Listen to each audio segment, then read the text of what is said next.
Let's do it.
What's up, everybody? Happy Friday. We are live.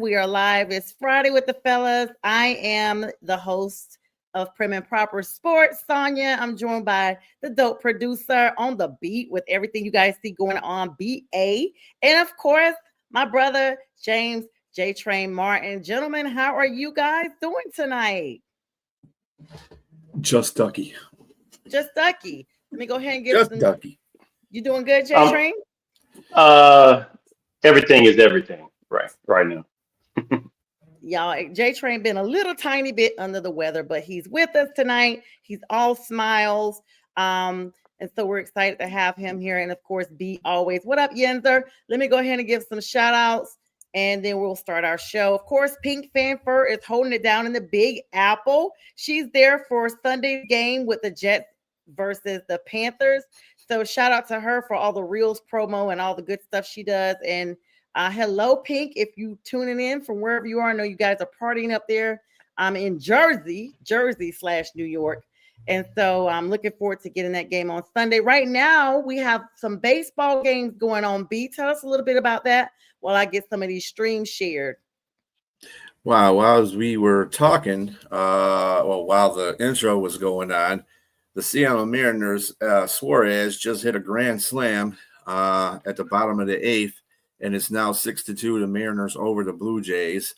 Blue Jays lead are tied with the series 2-2, and this is Game 5. So whoever comes out of this has the lead, but they will be. I think Toronto's the next two games, so we'll see what happens there. We all thought this was going to be. Over. Kinda, the way the Mariners were killing Toronto's pitching in the first two games. But Toronto says that, hey, you beat us at home, beat us in our place, we're going to beat you in your place. And that's what they did the next two games. So now, but Seattle looks like they might get out of this one. Like I said, it's 6-2 at the bottom of the eighth with 2 out. And they just hit a grand slam. So shout out hopefully to that works out for them. Shout out to our friend Bo Crouch, the Mariners fan. Yep. JTrain, what are your thoughts on that? I mean, this is an odd matchup, y'all. I'm not used to seeing the Mariners this close into the finals. Like, that's just a name that we just literally are not seeing a lot of as of late. You know, it's so always, the Astros or the Yankees or the Braves or, the Sox, those kind of people, the Tigers, What are your thoughts on that? Well, it looks like it's a great series right now. Like D alluded to, the Mariners won away. They won 2 games away, and then like you said, they flipped the script with Vladimir. He's been playing out of his mind. I mean, he's hit 5 homers. I don't know what he's done in this game thus far, but 5 home runs in the playoffs, and he's been hitting up a stone. I think kept him in this series. And so, but that grand slam, I wouldn't even expect that. That's just great news to me because I'm actually pulling for Seattle as well. But man, Toronto is a pretty tough team, and if they can pull this out within, like you said, the bottom of the eighth, which I sincerely doubt, I think it's pretty much almost over, and they got to go back home. But I just don't see if they pull up 3-2, Seattle really has to to let the game series go to lose this one because they look pretty tough, man. I mean, Yeah, don't get good me wrong. pitching. When Yeah. when when Toronto won, they won definitively. Definitively. Mhm. I mean, they blew them out those last two games. Mhm. But Seattle's got great pitching, so I Yeah, hope they can pull it out, man. I think they have an opportunity here, but I mean, especially now the Grand Slam. Wow. That's big. That's definitely timely, big. timely. And then we do have another game going on in the NLCS between the Okay. Brewers and the Dodgers. Although the Dodgers are kind of handling this series, they could sweep tonight. They're up 3-0 in the top of the second. They have a 3-0 lead over the Brewers. Toronto, I guess the Dodgers. I guess Jack was right. The Dodgers they decided to turn it on in the playoffs, and Yeah. so his pick for them to be in the World Series and to win the World Series looks really good right now. So Shout out to you, Well, Jack. Watch. yeah, Jack, the evil empire. You were right about Emperor Palpatine and Darth Vader because they definitely are dominating 8-1 in the playoffs. They're about to be 9-1 in the playoffs and sweeping. And I feel bad for the Brewers because the Brewers, a young team, very inexpensive team. They made some things happen and they were dominant in the regular season, and they got to this point. But Keith also said they tend to blow it in the playoffs, and here we mhm. are, not getting one game at all. That's wild. It That's is wild. it And is what it like is. the thing is, everybody was saying coming on. This is the time of year we have all the sports going on, so it's kind of easy to be like, wait a minute, hold on, what? You got everybody's playing. By the way, small plug in, not a small plug, but a big plug. Um, Kudos to Angel Reese, first WNBA player or professional player to walk in the Victoria's Secret runway as an angel. There's been all kind of memes. I'm just gonna go ahead and congratulate her. The Bayou Barbie, as she's always called herself, Mhm. JTrain from your neck of the woods. So congratulations to her. B, we got some any other baseball wrapping up this evening? Nope, those are the only two series going. Obviously, because they're the last two before the World Series. Well, let's We spin do over have to some college. NCAA news. Louisville has gone up on Miami. Well, it's up there, up 17-10 on number Oh, 2 Miami yeah, the in the cane. third with The U. 9:05 left in the third. The U. Yeah, the convicts. Ah, It's a column, that's but no, crazy. but Louisville is winning 17-10. I mean, Louisville is a good team, Mm-hmm. and I believe that James called that a little bit, kind of an upset, a watch alert there. We also have number 25 Nebraska playing Minnesota. And I guess you can say this is an upset. Minnesota, well, so far, Minnesota's winning 7-3, but Nebraska's in a red zone right now. So at the end of the second, near the end of the second. So we'll see how that works out for them. Yeah, JTrain, you call that upset, huh? Well, hold on. Let's wait to the final zeros click because I Mm-hmm. see potential upset. I still think Miami's going to win that game, but I think the potential is there because they're a pretty good team in Louisville. They just Miami has a really good defense. They have very good passing, and Carson Beck is leading the ACC in passing accuracy. So I think he can Not in he this can make game. a comeback. Not in this Yeah, game, right? He's having a two tough game. interception. Yeah, he had two No, interceptions. That's spoke wild. too soon, Carson. I mean, Oh, he left UGA and the dogs, I don't know. They've had a questionable year themselves. Like they're just them. It's just been a year that the teams that were the big, it's still musical chairs for those. That game is going on. Of course, we're talking about some recaps from last week. Illinois lost, of course, to the number 1 Ohio State, the Ohio State that is 34-16. They routed those guys. Some close calls. Number 4 Ole Miss narrowly escaped at home, defeating Washington State 24-21. That was a nail biter. The Rebels were led by their quarterback Trinidad Chambliss, who accounted for three tutties to secure the win for them. And the SEC had a big battle, guys. Number 8 Alabama held off number 14 Missouri, winning 27-24. Another close game. And now Alabama's win streak is now at 5 games. I'm gonna pause there because I want you guys to weigh in on that. So Alabama is outside of Florida State with the surprise that everybody, the opener that everybody thought, wow, both these teams are going in a different direction. Florida State's going to right the ship and get back to national championship contention, and Alabama is on his way in the toilet with Nick Saban gone, and they just totally changed my mind about. I mean, I have to give Alabama credit. Ty Simpson, the coach, they figured it out, and now they're heading in the right direction. They just beat like you said, they beat who did Alabama beat last week? Last week they played Missouri. Missouri, and the week before that they beat Vanderbilt. So Okay, yeah, both those teams were ranked, and they're both really good teams. So Alabama just looks to be like they're trying to figure it out, and they're doing it by winning, and they're by any means necessary. And so they got a really tough game coming up too as well. And who is Alabama playing? They are playing Tennessee. Yeah, next week that's gonna be a big game coming up. I'm looking forward to that, and that like B said already, you got Louisville and Miami playing, Nebraska and Minnesota playing right now. But next week also, B, your Michigan Wolves, they're playing at noon against Washington. Washington's gonna be there. 2 traditional powers against both of those teams. And then JTrain, your LSU Tigers are taking on Vandy, the same team that just took on Alabama. So like you're saying, these are the Tennessee and Alabama game. They're moving that to 7:30. They want to make sure everybody's home.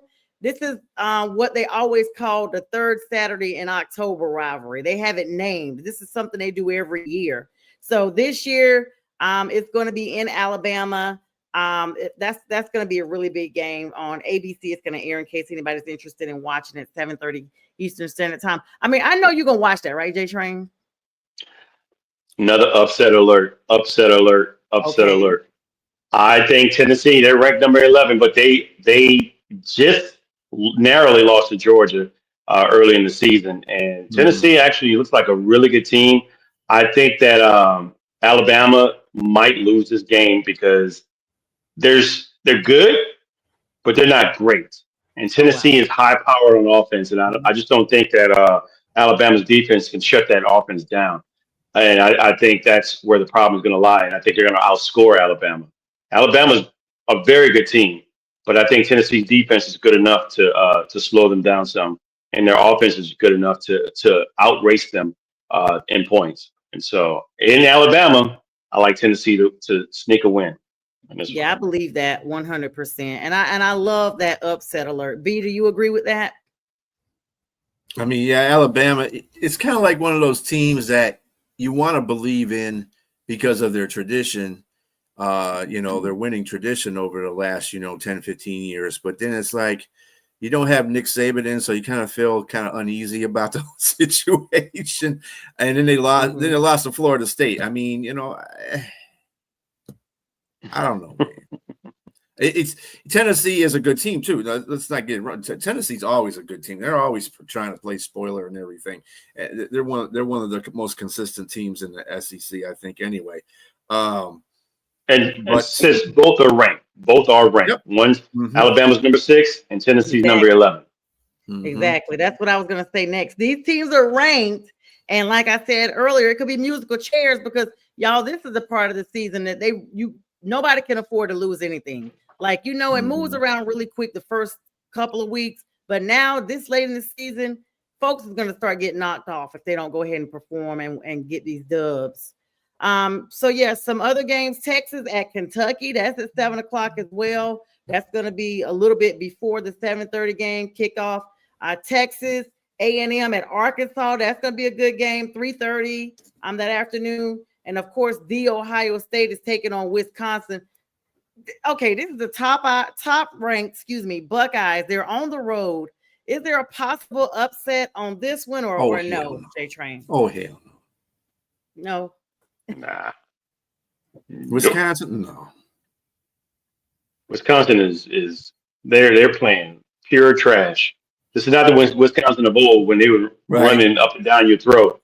You know, That's Their when you got to be cheeks. careful though, because those are the teams that nobody sees coming.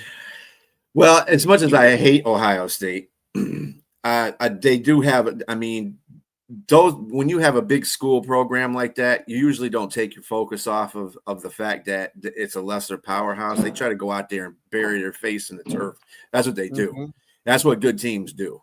Good ranked teams do. So if if they find somebody that's weaker than them, they're going to try to bury them under their own stadium. That's what they're going to try to do. So, and you forgot? Did you mention number 5? I hadn't gotten there.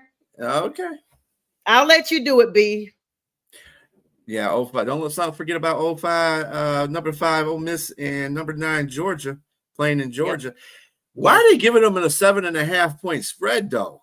That's way too much.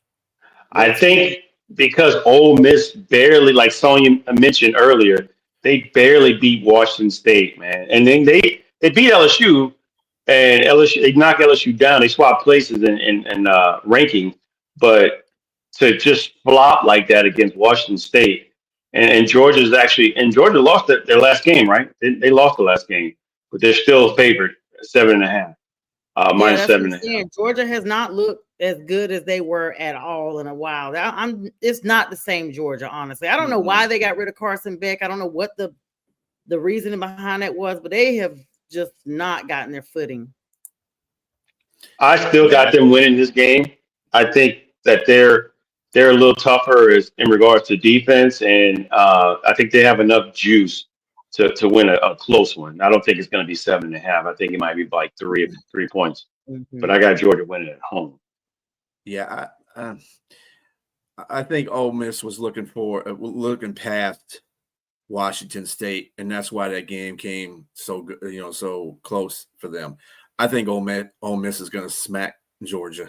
To tell you the truth, I just think that's going to happen. I think Ole Miss is a pretty good team. You're right. Georgia's not the same Georgia we're used to. So, Kevo, if you're listening out there, I'm sorry, bro, but they're not. Yeah, I actually like the Dogs myself. So I guess the Dogs are in their pens for now. They have been chained and leashed.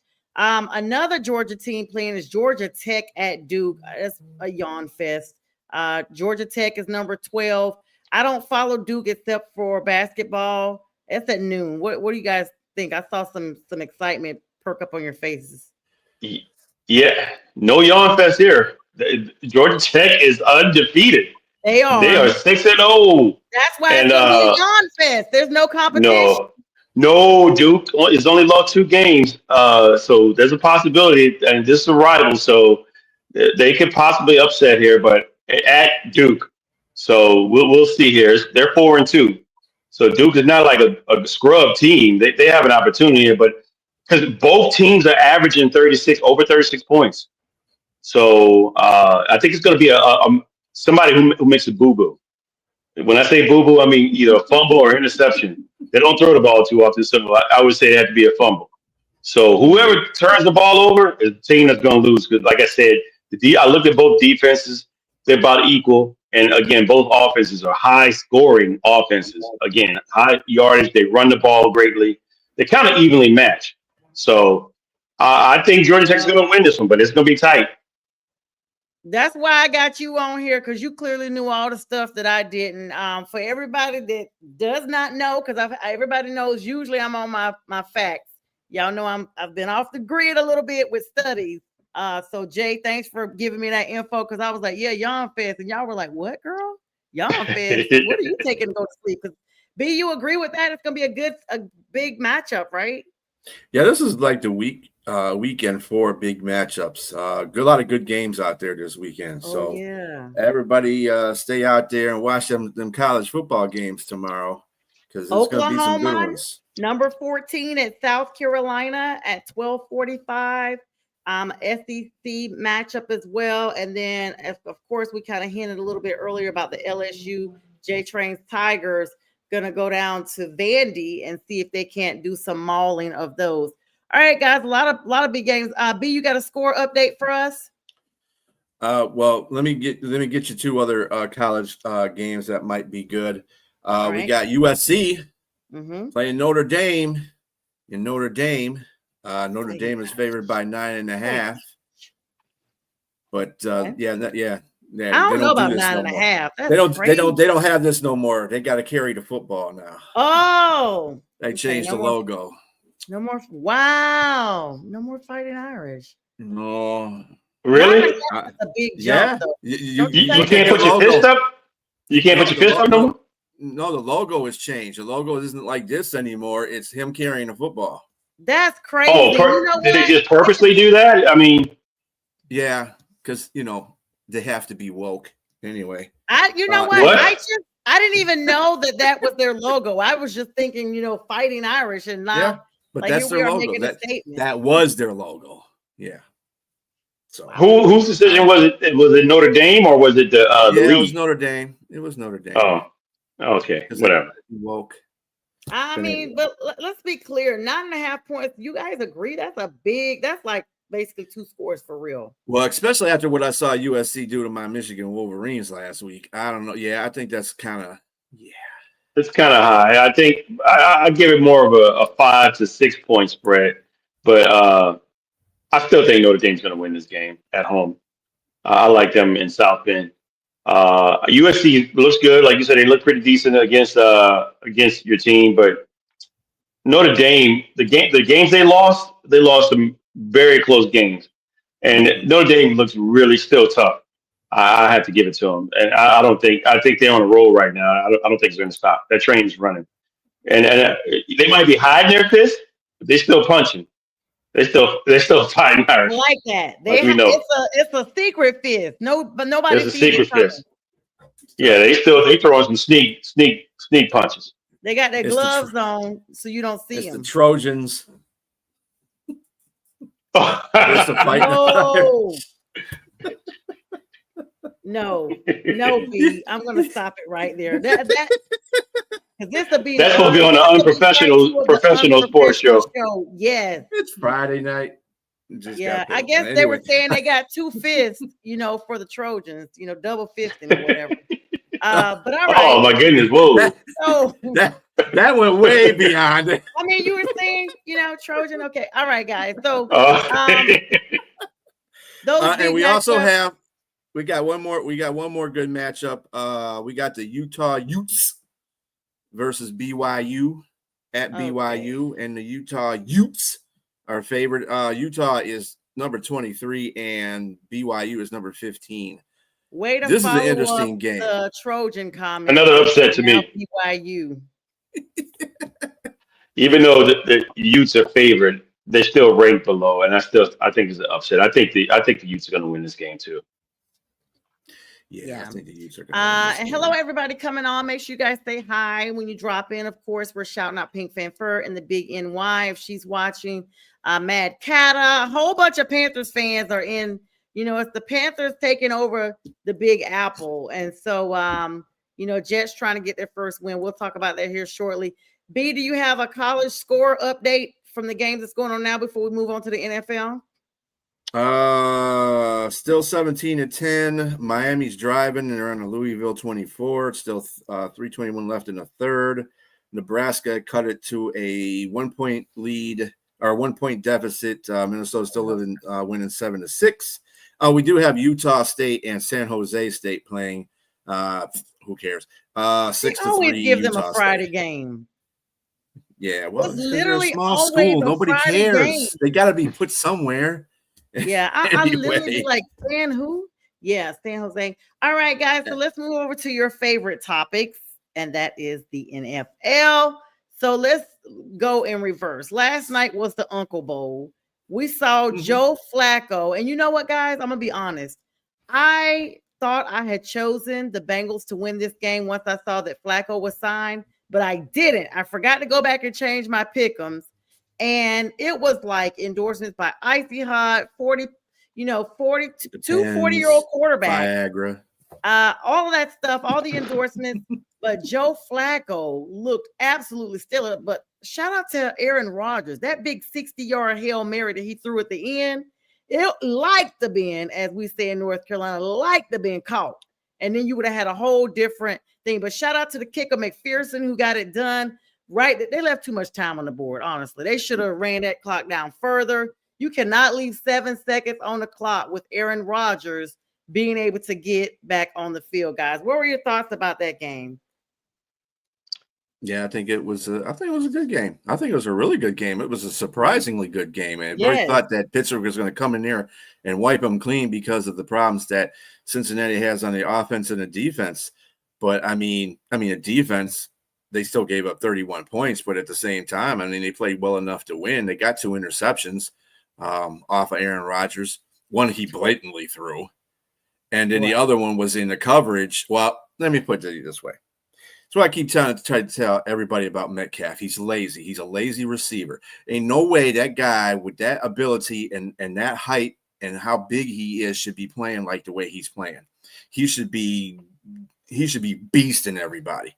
He got a ball taken away from him from a guy that's just like half his size, basically. DJ Turner from Michigan might have put it in there. Mm-hmm. He got it ripped away from him. How do you let somebody rip a ball away from you?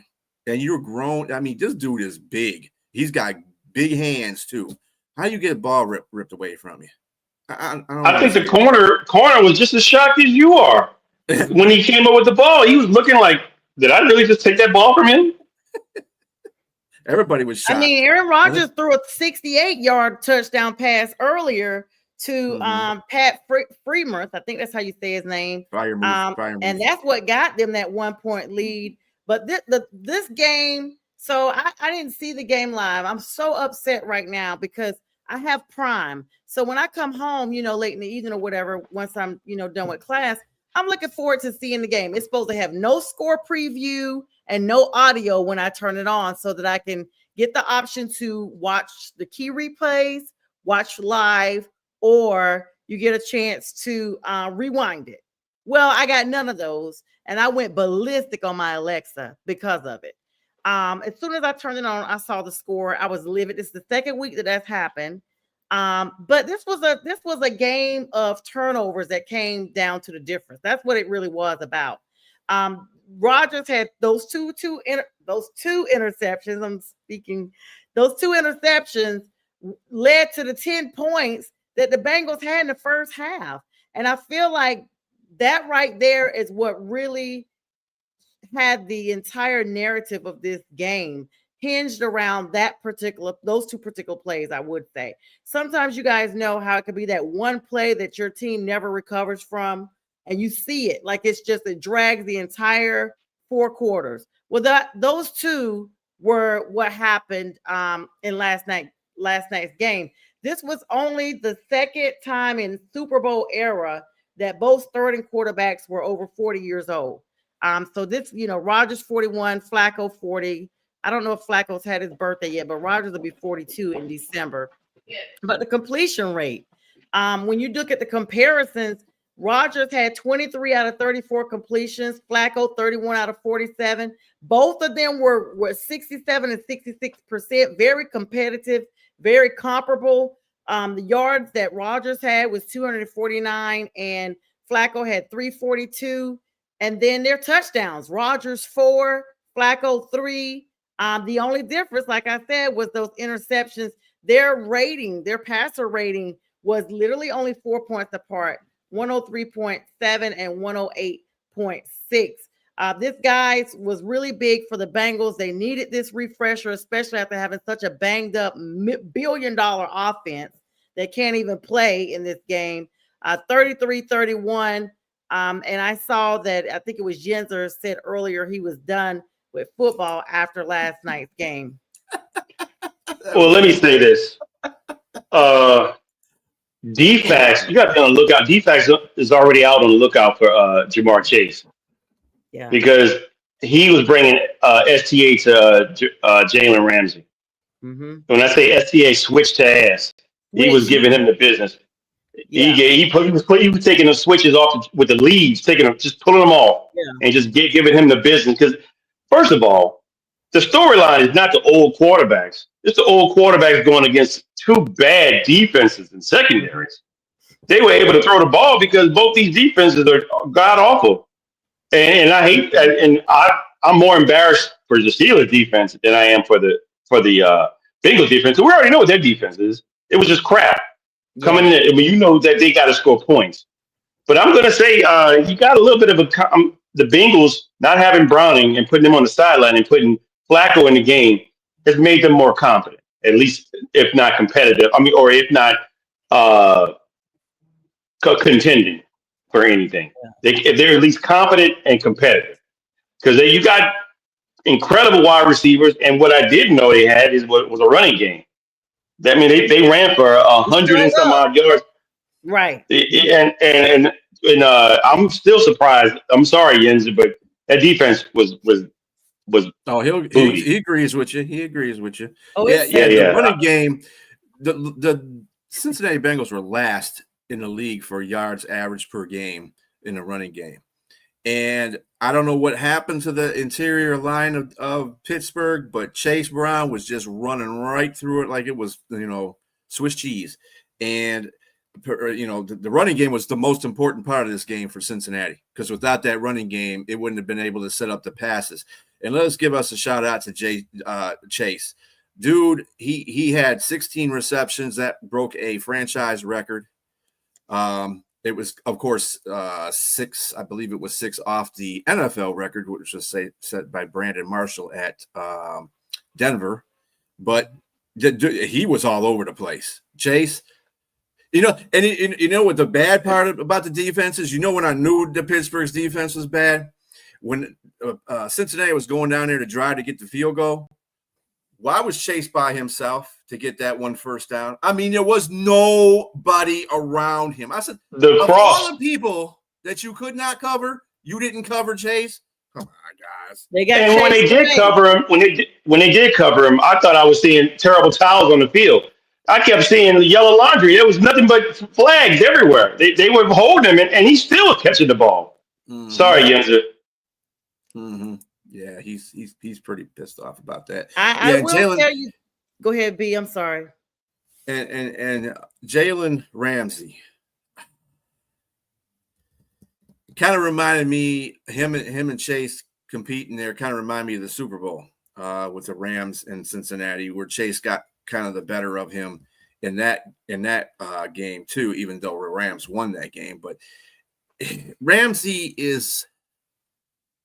I don't think he's the cornerback that he was even before. I think Rams were basically the last time Ramsey was really a good corner. He's just kind of, I mean, there was obvious holding calls when he got those flags. I mean, dude, come on. I mean, Chase is good, but you're supposed to be a premier corner.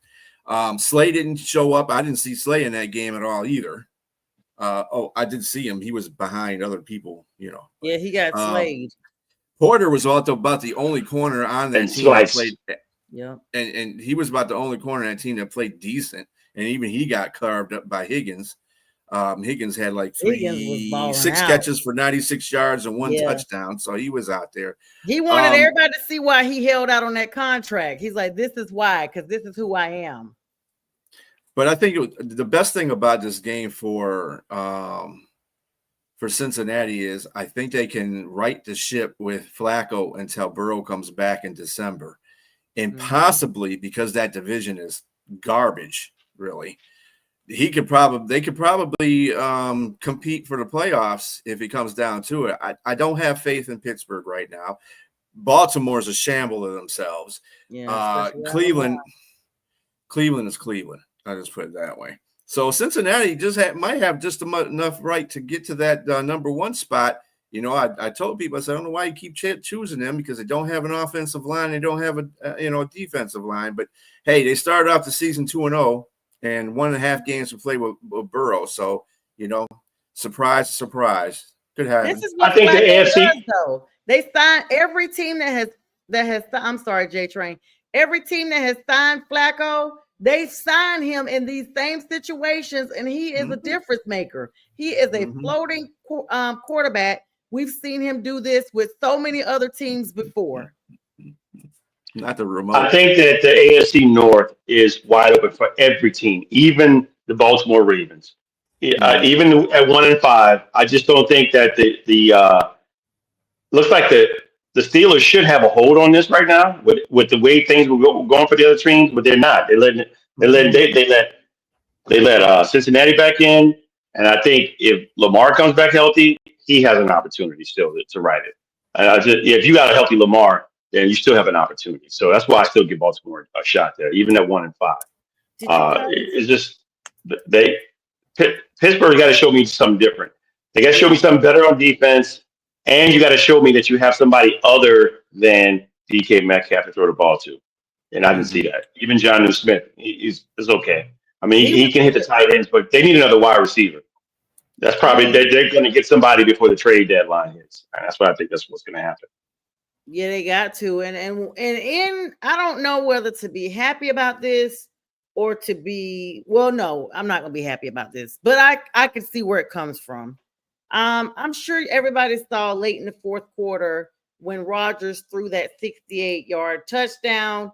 He was doing his, celebration about it, his arm pump, basically, it's called the title belt.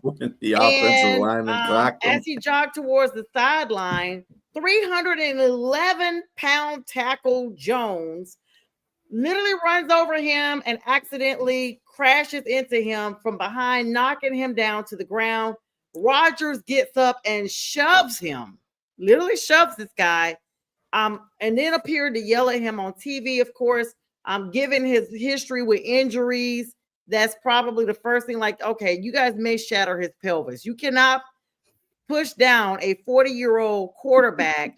But then a part of me was like, listen, it was all in fun, Aaron. Please sit down. This is the same stank attitude you've had with all the other teams you've been on. I don't think it was an accident. I think it was just over celebratory. You know what I'm saying? That's no. I don't mean like an accident, like I just think he was celebrating. Like the celebration was deliberate. Yeah. I just feel like telling you, it was the body of it. Him being 311 pounds. Maybe he didn't mean to put the full blunt, of himself. JTrain, what are your thoughts? I see you. Is it something that's just blown out of proportion? Probably on both sides. I think one, Aaron Rodgers probably need to set it on, especially if he wasn't hurt. Two, the tackle got to be a little more careful. This is your quarterback. I mean, who do you have as your backup? Don't be beating a 41-year-old guy that might be geriatric, as you say, a pelvis injury. Pelvis. Yes, we don't want to do that, or femur or something like that. We don't want the geriatric person to have who's lacking calcium, osteoporosis or something like that. I don't know, maybe, God forbid. You got to be more careful. This is just, I mean, you can celebrate, but chill, man. First of all, the game wasn't even over, and then second, you lost. So now hindsight 2020, it looks stupid. Literally, it looks stupid. People do get hurt in celebrations. Yeah. Yes, kicker, Grammatica.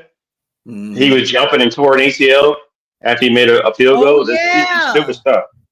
Yeah, he literally, he gets the donkey award for the week. You literally ran into your quarterback, could have injured him, was celebrating, and y'all still lost. Donkey of the week for real. All right, let's get ready to do of course, everybody knows who won and lost from last week. So for the sake of time, we're going to move on over to next week's games. Big game coming up this weekend on Sunday, not necessarily because of the opponent, but because of the story behind the game. I'm talking about Sunday's Denver Bronco games versus the New York Giants. This is going to be an honorary celebration for Demaryius Thomas. They are officially naming this Demaryius Thomas Day. He's going to be posthumously inducted as the 38th member of the Broncos Ring of Fame. In his first year of eligibility, he basically was a pillar there. His statue is going to be unveiled to the public at 11:30 a.m. at the Ring of Fame Plaza outside Empower Field at Mile High. So that's West Coast time, if I'm correct. During the halftime celebrations, they're going to have the Super Bowl 50 team will be honored. I'm a little hurt about that, guys. You know why? Panthers were there. But I think this is a great thing that the Broncos are doing. His name is going to be unveiled on the level 5 facade of the stadium. Of course, his parents, many family members are going to be there. This is also the 10-year anniversary reunion for the Super Bowl 50 championship team. And they are going to make sure they effectuate celebrating that as well, with over 150 alumni, including Peyton Manning and DeMarcus Ware, are expected to be present. Now, this is going to be known as 88 Day for volunteer events in honor of his number, the Boys and Girls Club. For those who don't know, he lived here in Atlanta, and he actually suffered a medical emergency some years back while he was in the shower, and was not discovered for a couple of days that he had expired at home. And he was pretty young. He was in his 30s, so very sad situation. Never, came out what happened. They just said basically had some type of seizure or epileptic episode, which they did say in hindsight was why he actually left the league earlier on in life. But this is really great that they're doing that for him. And with them doing that, I will, applaud the celebration overall. Guys, what are your thoughts on this? So I give a shout out to the Bronco Nation for doing that. Also, for anybody that doesn't know, Demaryius Thomas was a dog at Georgia Tech before he even got there. I mean, Calvin Johnson was the biggest receiver to come out of there, literally and figuratively come out of Georgia Tech. But behind him was another first-round draft pick in Demaryius Thomas as well.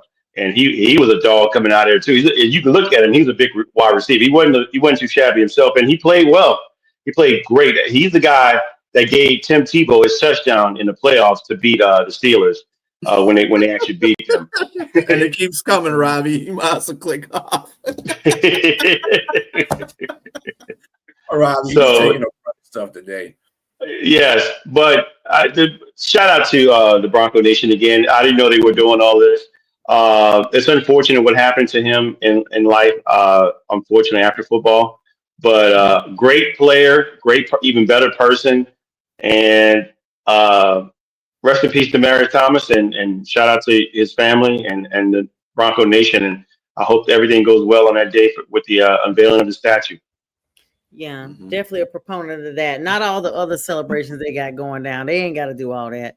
What do you think, B? Oh no, it was great. It's great by the Broncos. I mean, we do remember. I mean, there's a lot of games that he was a big factor in for the Broncos, but the one where Tebow got the touchdown in the playoffs against Pittsburgh was probably one of his highlights of his career. I'm sorry, Robbie. This is like keep hurling them for Robbie. Yeah, but but he was a very good receiver, and I mean, you had to look for him. You had to look for 88 out there when you had to be like in your Tupac voice. Look for me. Yeah, right. So yeah, it's a great. Unfortunately, Sonja, you have to relive the Super Bowl 50. That's all right, because we may be back for Super Bowl 60. Who knows? We're 3-0 at home, and we're above 500 early in the season. Anything can happen. So B, just put a pause there. By the way, B, I need one of those shirts. I think your shirt says Detroit versus everybody. Yeah, I love that. I would get the shirt, put a big X over Detroit, and put like my name or something, or just say me versus everybody. I love that. You can get one made. You can get one made like that there, so you don't have to go through all that. So Sonja, I want to give your team a shout out real quick. In the injury news, Trayvon Diggs is in concussion protocol because he had an incident at home where they really don't know exactly what happened, or they didn't put it out there. He won't be able to play against the Commanders. I think this might be more so of somebody not putting on their chin strap, like Rico Dowdle warned everybody to put their chin strap on. Yes, buckle up. Yeah. He told him to buckle up, and he did buckle up, and now he's in concussion protocol. Absolutely, but we're not trying to hurt him, but we will hurt you if you come for us. Our claws are out this season. And thanks for hyping me up, Jay. I was gonna be real subdued and stuff, because it's just about the halfway mark, but I'm starting to really come into my own. You know what I'm saying? We're 3-0 at home, but we'll talk about that in a minute because this ain't about me. Let's get to the game. You got to give a dog a bone every now and then. You got to give a Thank you, dog a thank bone. you. And I'm gonna have a whole bag of milk bones. Thank you, thank you. Shout out to my Lossie over here who's looking around for his bones now. But I will say this: another game across the pond. London's getting us again. The Rams versus the Jags, 9:30 a.m. Jags are going to really be looking forward to trying to get a win because they don't want to get 2 L's in a row. But those Rams, though, I feel like they've got this one lock and key, guys. What do you think? Well, they don't have Puka Nakua. Let's put that out there. He's out of this game. That's but a big difference maker. Yeah, but you got really good coaching here. It's Sean McVay versus Liam Cohen. There's really two good offensive minds, and I think there's going to be a really good game. So I don't know. I still have. I don't know. I got the Jags in this one. I got the Jags. Yeah, I got Jacksonville in this one because London is their second home. Yeah, Duval. They play really well in London, so I don't. What is their record in London? It's like 5-1 or something like that, 6-0, 5-1, something like that. I know they have a really good record in London. Nice European colors. There's something about the colors and just maybe teal and the black. Jaguar even looks like he's international. Like just look at him closely. He doesn't look like a typical what's up, Yenza? James. All right. So the next game, the Saints at the Bears. 1:00. The Bears played their butts off last game. JTrain, you guys are going to the Shy. I think this is their last season at Soldier Field. I think they've been starting to work on that new stadium. Soldier Field is nice, by the way. I've been there. I don't know if this is their last season, but they do have proposals to make another one. The McCaskies are getting them up out of there. I will say this: shout out to the Bears because when I went to the game, I had just had foot surgery. It doesn't matter because I'm not working anymore at that job. I was on medical leave, but I was not going to give up my ticket. And I told the Bears, "Hey guys, I had surgery. Where's your wheelchair friendly section?" Because I literally had to be in a wheelchair. And y'all, they put me like some people told me they saw me on TV. They put me like right in the end zone. I was like, yeah, I love the Bears. So anyway, just a little plug for them, but not for the Saints, JTrain. So you guys are going there. What are your thoughts on this game? Saints really got to make a difference here. It's getting late in the season. We are 1-5, and potentially we'll be 1-6 going up to Chicago. Chicago. Sorry, not Chicago. Chicago. Yes. Let me say this. There's a couple storylines here. You got the number 1 overall draft pick in 2024 versus his former teammate in the 5th round draft pick in Rattler.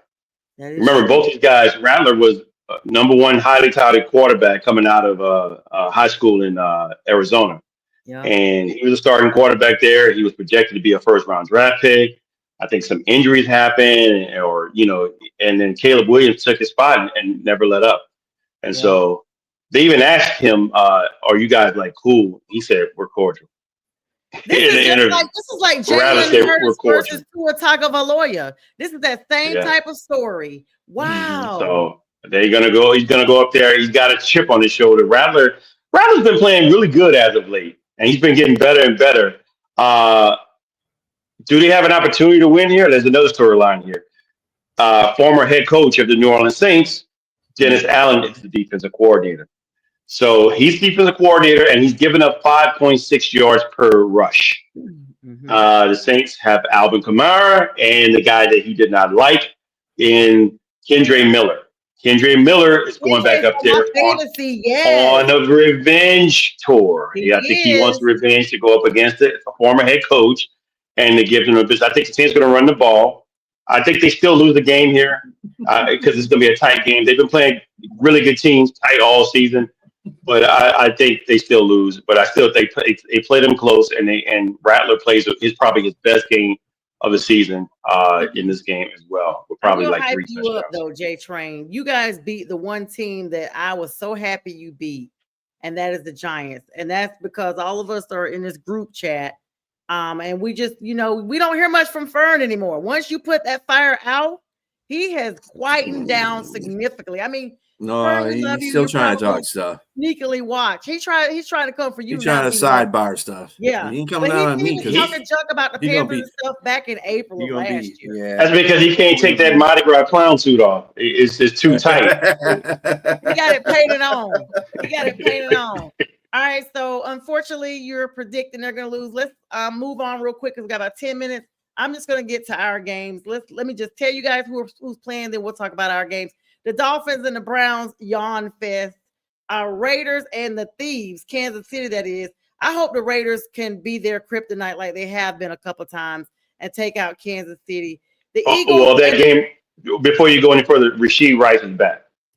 Oh, yeah. They finally got free Rasheed back. So but I'm just sick of them, and everybody's sick of them. And that lets you know the difference maker he was, because like their record was horrible for the first time. B, you had something to say on that? No, not about Kansas City. Okay, Philadelphia Eagles versus the Vikings. I don't know, guys. When is the Eagles don't know? Right. When is JJ coming back this season at all? Is he gonna make it back later in the season? I think JJ currently right now he's back at practice, but they easing him back. That's what I saw. Wentz is starting. Wentz is going to start this game. JJ did say out of his mouth it'd probably be about 6 more weeks until he comes back. So that's the end of the season. Yeah. The season's a wrap. All right. Then you got the Patriots versus the Titans. Let's be clear, guys. The Titans have already fired their coach. The Titans are garbage for the 10th year in a row. I mean, it's like when you see Titans, you think of a toilet. Tennessee Titans, the toilets. You just flush it and keep it moving. I'm so sorry. The Patriots are probably going to run up the scoreboard like they did against the Panthers. And by the way, Keith, if you're watching, Keith Engel, you guys got lucky that day. Be glad you don't see the Panthers from today with Rico on you, okay? The word is out. They don't know if Rico or Chuba is going to be the number one. Everybody's like, y'all, Rico earned that 1,000%. But Chuba is not a bad buster himself. Next game is the Giants and the Broncos that we talked about earlier. I hope the Broncos can get this one done. I normally don't root for them, but I do want them to win in honor of Demaryius Thomas, and I definitely want them to win because it's JTrain's Giants. I'm sick of them. So the only way that Rico won't start in this game is if he has a Rico charge. That's it. Well, no, I haven't gotten to that game yet. You're talking about my Panthers game.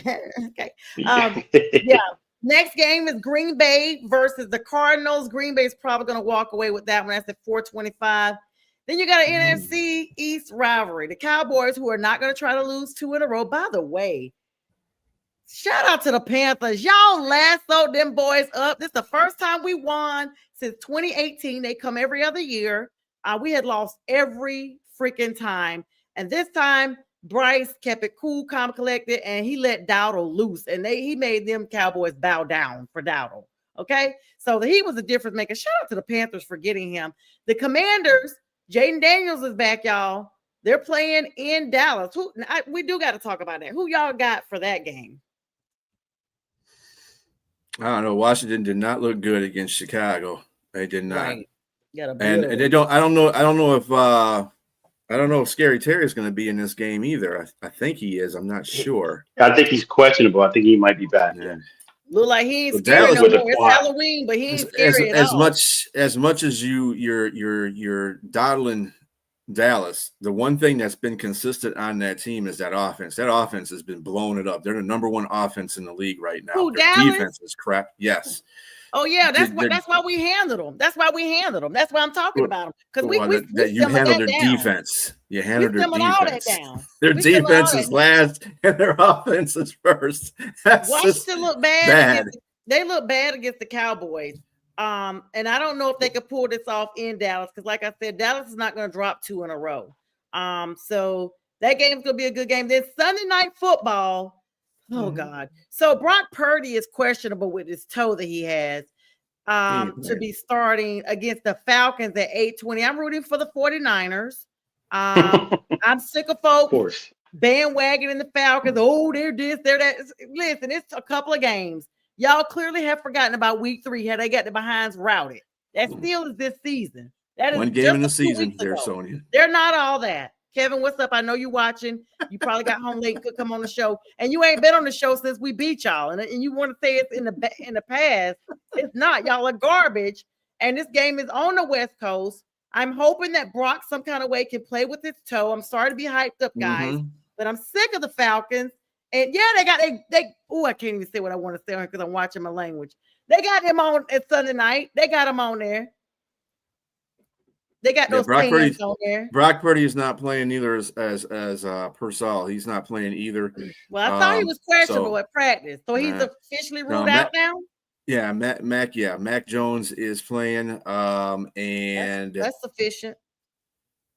Mac is sufficient. I'm sorry, Sonja, but yeah, Atlanta's going to kick their butt. Okay, let's make sure we save this clip. They not. I'm gonna make sure I'm gonna be done with my. We're gonna go down there. What are you gonna do? You're gonna go to San Francisco and assassinate everybody out of Atlanta because that's what you're gonna have to do. All right, the next game. Oh, honey, I don't know how this list of games don't talk about my Panthers. What a hater Gemini is. Like we freaking play at 1:00. Panthers, and this is what happens when we're losing. You're talking junk about us when we start turning our season around. No, like this ain't even on the website. Nobody freaking talks about it. Panthers versus the Jets. Jets looking for what's up, Jack Hirsch. Panthers looking to stay. We got a bad record on the road. Let's be clear, but we are looking to be 4-3 guys. Okay, right now we are at the halfway mark. We're looking to turn this thing around. We are undefeated in the house, but we're going up there to New York, and the Jets is looking for their first win. New Jersey. You ain't gonna get it. You ain't getting it courtesy of the Panthers. Let me get y'all's opinion on that because I can say this all day. We just here. If you continue to do the running the way you were doing, that's really what's going to help your team. I mean, it's going to help the play action pass. It's going to save Bryce Young's life because he don't have to get beat up because you got a running game. He been making his own plays. He been making his own plays.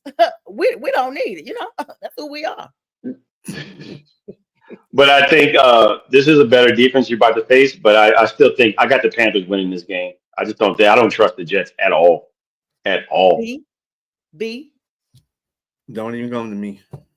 Why not? Because the Jets got to win one somewhere, and this is a perfect game. Okay. You got the nice. I'm bleeding out over here. Hang on, guys. I got to get some towels. My back is bleeding. I knew it. I knew that hate was going to come. That's okay. It's not hate. It's just facts. It's not hate, okay? You guys don't perform well on the road, obviously.